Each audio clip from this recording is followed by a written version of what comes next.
स्थूल प्रतीक भौतिक स्तर भैरव के साथ श्वान सदैव चित्रित होता है। वह उनका वाहन नहीं, उनकी ऊर्जा का दर्पण है।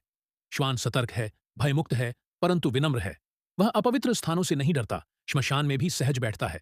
उसकी निष्ठा बिना स्वार्थ की है। वेदांतिक अर्थ, श्वान साधक के स्थूल शरीर का प्रतीक है जो संसार में रहता है पर जागृत रहता है। भैरव कहता है, पहले अपने शरीर को नकारो मत, उसे साधना का माध्यम बनाओ। जो श्वान से घृणा करता है वह अपनी देह से घृणा करता है, और जो देह से घृणा करता है वह अद्वैत नहीं समझ सकता। सूक्ष्म प्रतीक मानसिक स्तर श्वान की सबसे बड़ी विशेषता है उसकी सतर्कता, अवेयरनेस। वह पल पल चौकन्ना रहता है, नींद में भी चेतन। यह चित्त की सजगता का रूपक है।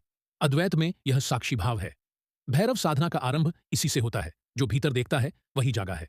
श्वान की यह सजगता हमें सिखाती है कि मन को निरंतर सजग रखो, पर किसी विचार पर भौंको मत। केवल देखो, जानो, पर प्रतिक्रिया मत दो। यह अद्वैत की प्रथम सीढ़ी है। दृष्टा भव, साक्षी बनो। स्तर 3, श्वान कारण प्रतीक अहंकार का विसर्जन। श्वान का एक नाम संस्कृत में है, श्वेति, जिसका अर्थ है धवल या शुद्ध चेतना।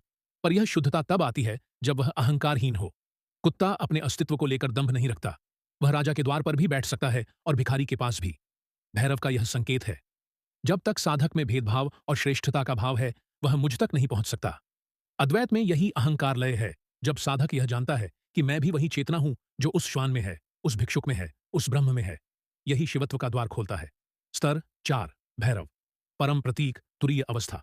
अब जब साधक शरीर, मन और अहंकार तीनों को समझ चुका होता है तब भैरव का दर्शन होता है। भैरव का अर्थ ही है भय को हरने वाला।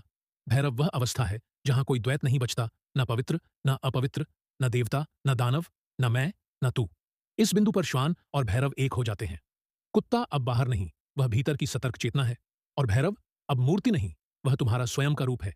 यही अद्वैत वेदांत का सार है। शिवोहम, मैं ही शिव हूं, मैं ही भैरव हूं, मैं ही वह श्वान हूं जो अपने स्वामी की चेतना के चारों ओर परिक्रमा कर रहा है। निष्कर्ष, भैरव और श्वान की जोड़ी हमें सिखाती है, मोक्ष किसी मंदिर में नहीं, बल्कि उस क्षण में है जब साधक अपनी देह, मन और भय तीनों को स्वीकार कर लेता है। तब भैरव केवल उपासना नहीं रह जाते, वे तुम्हारे भीतर जागे हुए साक्षी बन जाते हैं।